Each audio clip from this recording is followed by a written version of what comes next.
గర్భసాగర్ నుంచి దేవునూరు పోయే రోడ్డు ఉంది ఇక్కడ. ఈ రోడ్డు పక్కనే మనకి ఇక్కడ పరుగు బండ ఉంది చూడండి.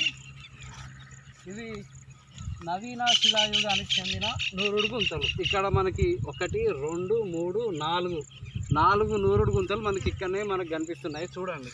ఈ నూరుడు గుంతలు మనకి ఎక్కువగా ఇలా నీటి కొలను నీటి గుండం పక్కకే మనకి కనిపిస్తాయి. అప్పుడు ఆ అడవి మనిషి ఏం చేస్తాడంటే ఈ నీళ్ళని ఇందులో పోసి తన రాతి గొడ్డలని పదులుగా నూరుకునేటోడు ఈ నూరుడు గుంతల్లో.